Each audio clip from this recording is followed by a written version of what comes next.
Bienvenidos a Talks, un podcast enfocado 100% en sistemas de crecimiento para empresas, innovación y desarrollo, con el objetivo de incrementar la competitividad en poco más de 15 minutos. Raúl, muchas gracias por estar por acá.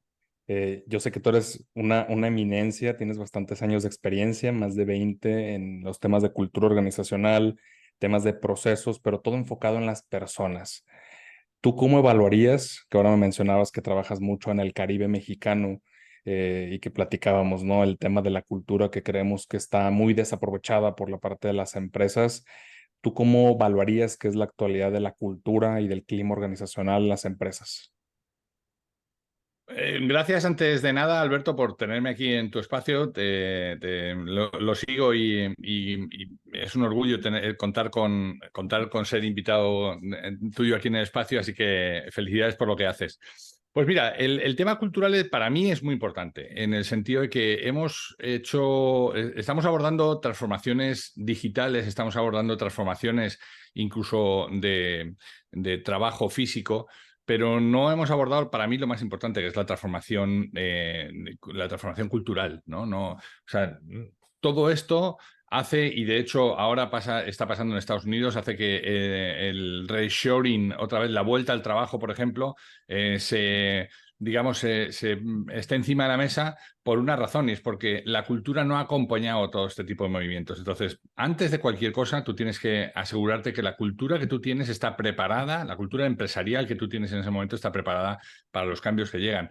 Por tanto, para mí es lo más importante. Muchas de las catástrofes que estamos viendo y de los errores tienen que ver con no atender a la cultura, y la cultura se mide. La cultura nosotros la medimos, la comparamos, la cultura que percibe la gente, la cultura que desearía la gente y la cultura que quiere tener la propiedad. Y a partir de ahí vamos haciendo los ajustes que se necesitan para cualquier otra cosa. O sea que hoy es más importante que nunca medir y entender bien la cultura, ¿no? De hecho, yo he platicado con bastantes directivos y creo que coincidimos en que la cultura siempre se premia desde la dirección general hacia abajo. Creo que si tú no eres embajador de la propia cultura, de los propios parámetros con los que tú también te tienes que medir y tienes que acatar hacia la empresa, obviamente la cultura que sea más favorable, no funciona. ¿Tú qué ejercicios? Yo sé que trabajas muy de cerca con los directivos, con los dueños de empresa, con los consejos de administración, realmente buscando que los cambios se originen en las cabezas directivas y de ahí se premien hacia los equipos. ¿Tú qué acciones has tomado de ese lado en tus más de 20 años de experiencia? Pues mira, lo primero es entender hacia dónde quiere ir la empresa, porque si no sabes hacia dónde quieres ir, todos los caminos te llevarán allí, ¿no? Como decía el gatito de Cheshire en Alicia en el País de las Maravillas. Por tanto, lo primero es saber dónde queremos ir, y una vez que sé dónde quiero ir, tengo que mirar qué es lo que tengo, y qué es lo que tengo en términos de cultura, cómo la gente percibe en este momento la cultura. Y a partir de ahí, tú ves los gaps. Oye, mira, en esta parte, pues la gente esperaría tener más libertad, y yo no estoy dispuesto a dársela. Ok, ¿cómo hacemos para que eso no sea un mismatching? En esta parte ellos querrían que fuera una empresa más innovadora, y aquí las cosas se hacen como hace 40 años. Pues hermano, tienes un problema. Tenemos que empezar a trabajar en qué cosas se pueden armar para que ellos sientan que tienen libertad de emprender, de improvisar, de hacer este interemprendimiento, y a ti eso también te beneficie. Ah, me interesa, ¿no? Entonces, ver un poco esos desajustes y transformar esos desajustes en acciones concretas, ¿no? En acciones concretas, medibles, que se puedan seguir y que vayan viendo este win-win, ¿no? Que es lo que están esperando pero no un win-win de nos fastidiamos ambos, sino un win-win de qué consigo darles a ellos que a mí no me cueste y que además beneficie a la empresa, ¿no? Ese es un poco el trato que hacemos con los directivos. Pero como tú muy bien dices, hay que empezar desde el vértice, porque muchos de los fracasos culturales que yo he visto pasan por empezar por la parte de abajo. Hay que cambiar esto, pero si los de arriba no cambian, los de abajo al final acaban haciendo lo que dicen los de arriba. Por tanto, el cambio cultural tiene que venir siempre desde el vértice. Tiene que estar convencida la propiedad o la alta dirección de las empresas, y a partir de ahí eso va en cascada hacia abajo, porque al final lo que hacen las personas de la operación no es más que el reflejo de lo que ven. Si tú ven que tienes un líder que te está gritoneando y te está hasta agrediendo físicamente, como he podido ver, pues claro, ¿qué vas a hacer tú con los de abajo? Pues exactamente lo mismo, ¿no? Por tanto, el cambio tiene que venir siempre desde arriba, ¿no? ¿Y tú qué diferencias encuentras en cultura? Pero creo que cultura ya tiene que ver con cómo tomamos los procesos, cómo tomamos los hábitos para formar las acciones, ¿no? Que tomamos día a día, no solo en las empresas, sino pues al final es lo que premia a la sociedad. Pero el clima organizacional ya tiene que ver con el cómo sientes y cómo es la percepción y cómo es la dinámica. ¿Tú cómo definirías la diferencia entre ambos y cómo trabajas ahora el lado del clima organizacional en una empresa, cuando regularmente los climas en empresas latinoamericanas pues suelen ser muy tóxicos, siempre en pro de la productividad, que creo que es un término que se ha usado bastante últimamente. Tenemos que ser productivos, muchas veces a costa de la cultura, a costa del clima, a costa de las personas. ¿Tú cómo lo diferenciarías? Fíjate, va muy de la mano, Alberto. Me gusta mucho la frase esta de, ¿qué tal si en vez de hacerles trabajar bajo presión, les hacemos trabajar bajo pasión? Para hacerles trabajar bajo pasión, lo primero que tenemos que hacer es entenderles, es escucharles. Y hoy no hay un proceso de escucha. Estos mal llamados encuestas de clima laboral, que están estrechamente ligados en algunos casos a la NOM 035 allí en México, que es, digamos, como algo que yo tengo que hacer cada año o cada 2 años para presentarlo en no sé qué organismo y por tanto es solamente una tarea más que me mandan. Es que el clima laboral debería medirse cada día. Nosotros hemos desarrollado una herramienta propia en la que le preguntamos a la gente en tiempo real cómo se siente hoy, ¿no? Y a partir de ahí, no sé si se puede ver, pero a partir de ahí le preguntamos cómo se siente hoy con cuatro caritas en las que les decimos, dinos cómo te sientes, pulsa en la carita y dinos cómo te sientes en 250 palabras. Y cuando te ha contestado, a partir de ahí, en 250 caracteres, a partir de ahí, tú empiezas a entender lo que está pasando. Ahí se desata toda una serie de data en donde le llega al sponsor de dentro de la compañía, le llega a la persona que está liderando el proyecto y se queda registrado en un dashboard que te permite ver cuántas caritas alegres, felices, contentas tienes en el momento en que está pasando esto. Porque el problema de los climas laborales es que se hace una vez al año. Claro, tú haces el clima laboral el mayo. Entre que les das 3 semanas para que la gente conteste y otra semana de plazo, porque ya sabemos cómo pasan las cosas, empiezas a tener el clima cerrado en junio. En junio, la consultora que se dedica a hacer esto se toma 2, 3 semanas en tabularte los datos y te lo envía con suerte primeros de julio. Tú en primeros de julio ves los datos y dices, madre mía, cómo le meto mano a esto, déjame que lo vea en no sé qué reunión, déjame que lo vea en no sé cuántos. Y cuando quieres empezar a hacer cosas es agosto. Y en agosto empiezas a hacer cosas de algo que decía alguien que sentía en marzo. Con lo cual dices, es que no tiene ningún sentido, ¿no? O sea, al final, probablemente esa gente ya se te ha marchado. Entonces, nosotros lo que estamos apostando con las compañías es, ¿qué tal si te enteras de lo que te está pasando cuando te está pasando? En el momento en el que te está pasando, ¿no? No cuando la encuesta de salida, famosa encuesta de salida. No hacemos en la entrevista de salida. Coño, la entrevista de salida es tarde, ya la persona se te ha marchado, ¿no? Entonces, ¿de qué te sirve enterarte de que hay un clima tóxico de una persona que ya se te ha marchado? Dices, bueno, pues nada, pues habrá que mejorarlo, sí, pero ya el talento se te ha ido, que es el drama de las empresas, ¿no? Que por este tema de no escucharles, la gente se acaba marchando. Hoy los jóvenes, además, esperan ser más escuchados de lo que esperábamos la generación nuestra, ¿no? O sea que, perdón por el rollo que te he soltado, pero es que van muy ligadas, ¿no? La parte del clima y la parte de la cultura, tú no puedes cambiar la cultura si no les estás escuchando permanentemente, ¿no? Oye, esto que mencionas de la gente se marcha. Yo creo que hay dos factores ahí a considerar, ¿no? Uno es la etapa de la empresa. Creo que muchas veces las empresas cuando nacen necesitan un tipo de talento, un tipo de cultura, un tipo de forma. Y mientras las empresas van evolucionando y van cambiando de etapas, ese talento se va modificando. Y creo que muchas veces nos quedamos con las etapas iniciales. Hoy que están muy famosas las startups y que todas las empresas, aunque no pertenezcan ni a sectores tecnológicos, ni mucho menos, creo que todos se ponen la banderita y todos quieren operar y todos quieren ser Google en la forma, pero de repente, a lo mejor al inicio funciona también para atraer mucho talento, gente que se comprometa, gente que, como tú mencionas, tenga la pasión, mínimo en la etapa en la que está la empresa, pero cuando la empresa va evolucionando, pues las cosas se empiezan a entorpecer. Tú, cuando detectas que la responsabilidad, obviamente para mal, se encuentra en el director general, se encuentra en alguno de los socios, Que a mí me ha tocado casos donde tienes un gobierno corporativo, tienes una empresa multinacional, pero uno de los socios sigue llegando a los espacios a decirle a la gente qué hacer, brincándose toda la estructura que tienes y muchas veces ni siquiera haciéndolo de la manera correcta. Cuando tú detectas que ahí está el problema, ¿qué haces?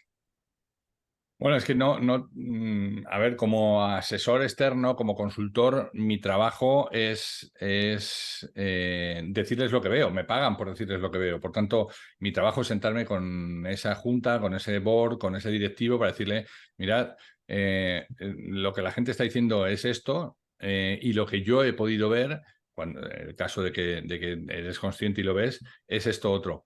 Si estáis convencidos de que esto tiene que cambiar, trabajamos. Si no, es preferible no trabajar, porque al final muchas veces las empresas pierden el tiempo, el dinero en vamos a hacer un curso de no sé cuántos. Bien, bien, pero si no estáis dispuestos a cambiar vosotros, difícilmente la organización va a cambiar. Por tanto, el trabajo que hay que empezar a hacer es con los directivos.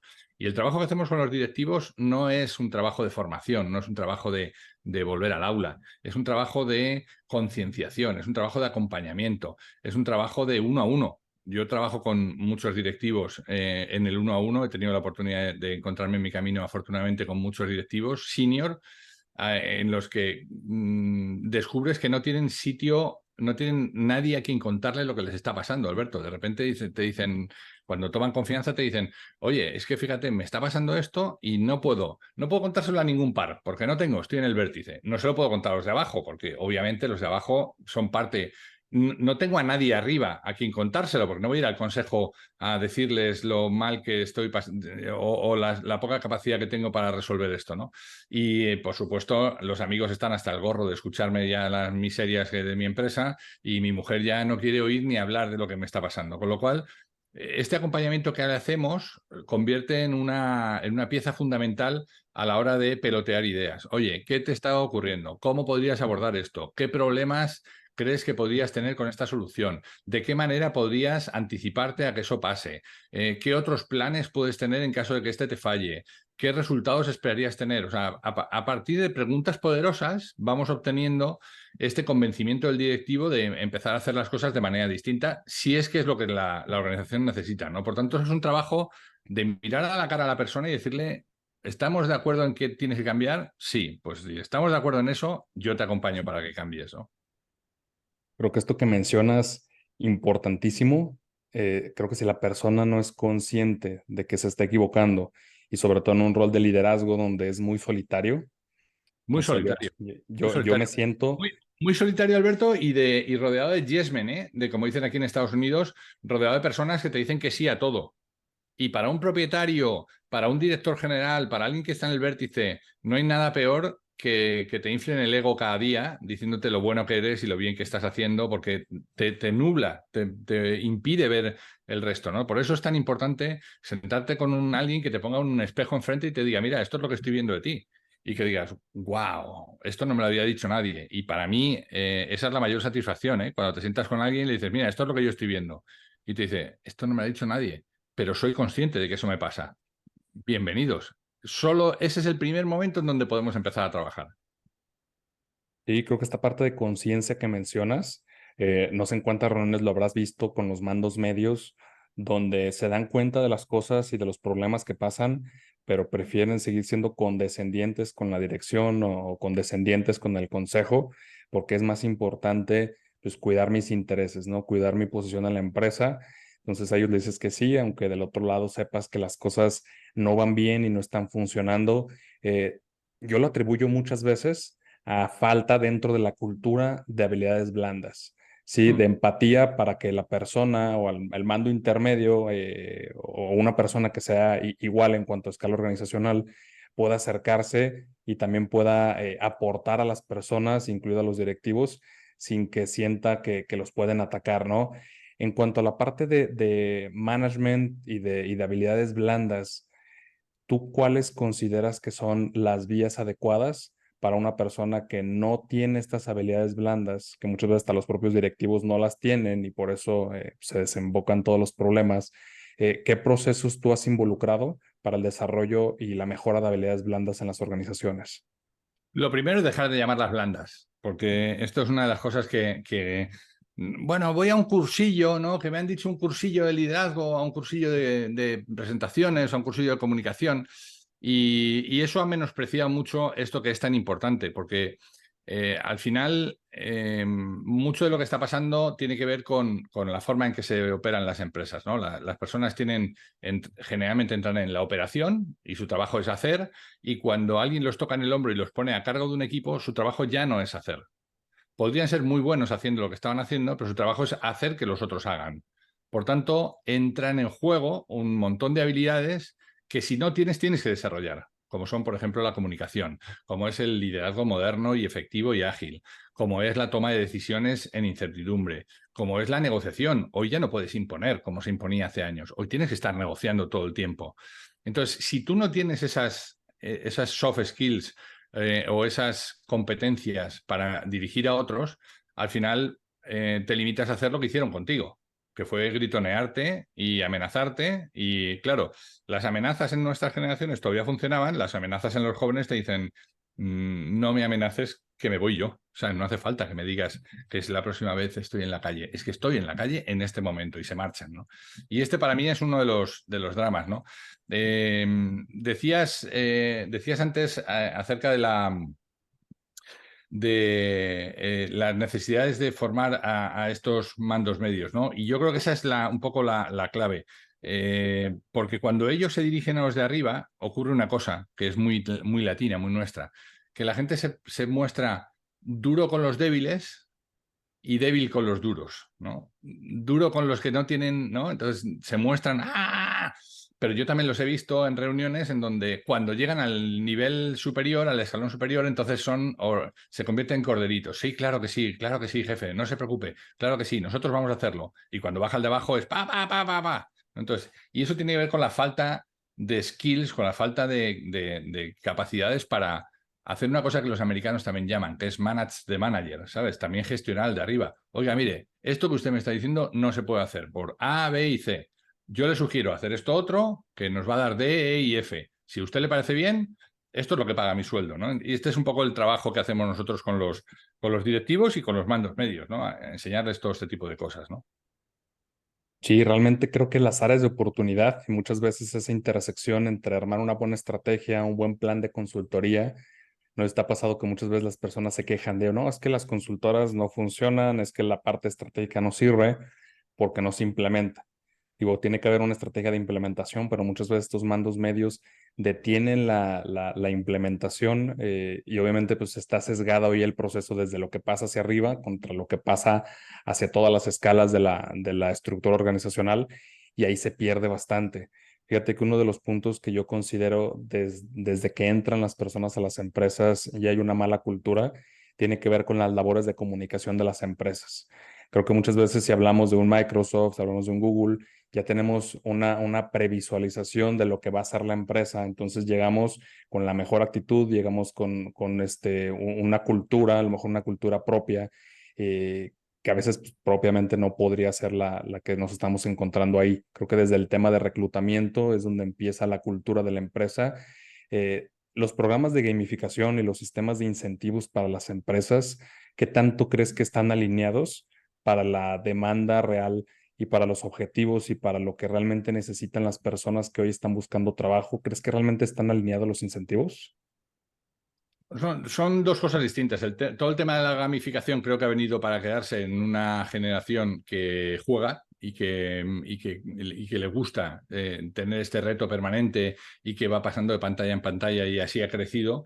Y yo creo que eso ha venido para quedarse. Hay que hacerlo bien, como todo, pero el tema de los incentivos creo que tiene que cambiar radicalmente, porque cuando tú buscas incentivar, lo que no puede ser es que eso se convierta en un pago, ¿no? O sea, yo por ejemplo, veo muchas empresas y alguno de los oyentes que tendrás se va a sonreír cuando lo diga, que tienen un bono por asistencia. Coño, bono por asistencia se llama salario. ¿Cómo das un bono por asistencia? Hay otros que rizan el rizo y ponen bonos por puntualidad. Un bono por puntualidad va de propio. O sea, un bono por puntualidad es, señores, si se empieza a las 9 de la mañana, hay que estar a las 9 de la mañana. No te puedo dar un bono porque vengas a las 9 de la mañana. Pero esta es la locura en la que hemos caído en esta época de los bonos, en donde no se sabía que había otras maneras de motivar a las personas que no era el salario. pero ya hace muchísimos años se ha demostrado que el salario no es un motivador. Es un desmotivador si no tienes lo suficiente, pero no es un motivador. Lo que verdaderamente motiva a las personas es... Hay muchas teorías también sobre eso. Si lees a Daniel Pink, habla del propósito, habla de la autonomía y habla de la maestría. Pero hoy muchos de los estudios que estamos viendo a diario en Estados Unidos, donde se ha producido el The Great Resignation, la gran fuga, y tú miras lo que están viendo y dices, mira, lo que más motiva a la gente es que te preocupes por ellos, que los escuches, que genuinamente te intereses de lo que les está ocurriendo, que les des soluciones rápidas, que ni siquiera es una cuestión de dinero, ¿eh? La gente no se marcha por dinero, la gente se va de sus jefes, ¿sabes? Se va de malos entornos en donde no está a gusto. Por tanto, hoy escuchar a las personas es más importante que nunca y para eso, como te decía, tenemos herramientas. Tenemos herramientas. Hoy la tecnología te permite entender en tiempo real cómo se está sintiendo la gente. Ahora, tienes que hacer algo. Lo que no vale es escucharlos y meterlo en un cajón. Tienes que hacer algo con eso, ¿no? Sí, creo que ahorita mencionaste una cosa que pasa muchísimo, que es las personas no se van de las empresas o no se van de los sueldos, se van de los jefes. Sí, sí.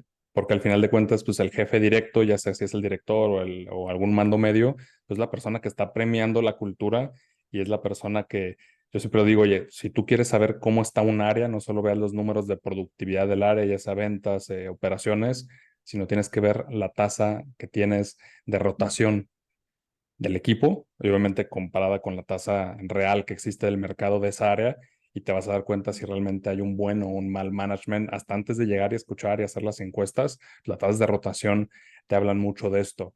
¿Tú crees que realmente las áreas de recursos humanos tienen en consideración todo esto que estamos hablando en cuanto a la cultura y en cuanto a los sistemas de liderazgo para reclutar y para ayudar a mejorar los ciclos de vida de cada uno de los empleados? Fíjate, yo creo que en las áreas de recursos humanos lo primero que tienen que hacer es abandonar ese nombre, recursos humanos, porque un humano no es solo un recurso que la empresa tiene. Las personas somos lo más importantes. Mi empresa se llama de personas porque somos personas atendiendo a personas. Estos son negocios de personas, ¿no? Hoy en cualquier negocio el factor humano no va a ser reemplazado por una máquina. La emoción, la gestión de la genuinidad de la persona no lo va a poder hacer la inteligencia artificial. Por mucho que quiera, la inteligencia artificial hará cosas que puedan ser propias de las máquinas, pero no de las personas. Por tanto, hoy los recursos humanos tienen, uno, que cambiarse el nombre y hablar de talento, de cultura o de gestión de personas. Y lo segundo es entender que el mundo está cambiando y que este tema de las culturas que estamos hablando tienen que empezar por los directivos. Decías tú antes la coherencia, ¿no? Caroline Taylor, una autora de un libro que se llama Walking the Talk, que es camina por lo que hablas. No puede ser que pongamos en un papel aquí las personas son lo más importante y los despidamos por un WhatsApp. No puede ser que aquí digamos, este es un entorno muy chévere para trabajar y de repente te encuentres con que no puedes hablar. No puede ser que digas, aquí nos preocupamos por el desarrollo de las personas y hace 6 años que no vayan a un programa de formación. Entonces, ese es un poco para mí la asignatura pendiente. No tanto que los recursos humanos se enteren o no, sino que todo el mundo en la empresa, y me refiero a las áreas, dejen de mirar a recursos humanos como estos que arman cursos o estos que pagan la nómina, sino que se involucren en este tema de la cultura y que desde las propias áreas se dé ejemplo, ¿no? Fíjate, yo tengo un par de workshops algo controversiales donde la gente le tira muchísimo a las áreas de recursos humanos que te dicen, oye, pues es que son los que organizan los pasteles en las empresas, son los que pagan la nómina, son los que pasan el chisme. Y creo que realmente hay un tema desde la formación de las áreas de las personas, de la gestión de personas, recursos humanos, cultura y demás, desde las universidades y del papel que se involucra o que creen que deberían de involucrarse hasta que llegan a los puestos y realmente ese rol que todos creemos que juegan, pues es el que terminan jugando. Creo que también muchas veces por ignorancia de lo que deberían de estar haciendo y también por falta de presión y por falta de guía de los directivos y de las organizaciones que tampoco saben hacia dónde tiene que ir y qué papel tiene que jugar y terminas viendo áreas donde su principal labor pues, es coordinar la nómina. Es que, a ver, la función de recursos humanos típicamente tiene dos grandes áreas. Una, la parte técnica de retrasos, de conteo, de nómina, de budget, de todo eso, es una parte. Y la otra es la de desarrollo del talento. Toda esa parte técnica, digamos, hasta se subcontrata. Ya hay muchas compañías que te hacen la nómina, hay muchas compañías que te hacen toda esa parte de seguimiento. Todo eso se puede subcontratar. No aporta valor. Cuando digo no aporta valor, es que de verdad es algo que te puede hacer un tercero. Toda la parte de desarrollo del talento no puede estar solamente en manos de la gente de recursos humanos, sino ellos tienen que ser facilitadores, tienen que ser especialistas, pero el que está obligado a desarrollar a las personas que trabajan con ellos son las áreas. Las áreas son las que tienen que formar a las personas, las áreas son las que tienen que crear un buen clima, tienen que propiciar la cultura, tienen que ser partícipes. No puede ser que esto se deje a recursos humanos y se le mire como los apestados del grupo, ¿no? Y lo digo porque, como he estado en recursos humanos algunos años, sé de lo que hablo, ¿no? Y yo, mi batalla con las áreas era, no, mano, esto no es cosa, tú no me puedes llamar a mí solamente para despedir a la gente porque tú no tengas el coraje, el valor, o no, tú tienes que seleccionar a tu gente, tienes que ser partícipe. No me pidas a mí que te seleccione a quien yo quiera, porque luego vas a tener problemas. Tú tienes que encontrar a las personas que estén acorde con lo que se necesita, que tengan las capacidades, pero también con las que te entiendas, porque si no, el día de mañana vas a tener un problema. Y claro, me vas a pedir a mí que los despida. Es una cuestión tuya, tanto la selección y yo soy un facilitador. Las áreas de recursos humanos se tienen que convertir más en asesores, facilitadores, hacer que las cosas pasen, catalizadores, pero nunca hacer lo que tiene que hacer un directivo, que es seleccionar y es despedir. Y le tiene que mirar a los ojos y decir, macho, no has dado el ancho de banda, desde mañana ya no tienes que estar con nosotros o no vas a estar con nosotros. Pero eso es mucho más fácil decir, esto es de recursos humanos, venga, que lo hagan ellos, ¿no? Y el famoso lavarse las manos, y que se encarguen ellos. Oye, amigo, pues te entiendo perfectamente. Te agradezco muchísimo el tiempo que te has dado para poder platicar con nosotros. Creo que son temas importantes para las empresas que nos apasionan. ¿Cómo te pueden encontrar en redes sociales para que busquen una consultoría, para que busquen tus servicios? Que me consta por todo el contenido de valor que tienes allá afuera, que son expertos en lo que están haciendo. Pues mira, muy sencillo. Aquí en depersonas.com, la letra D y luego personas.com, con eso pueden conectarnos.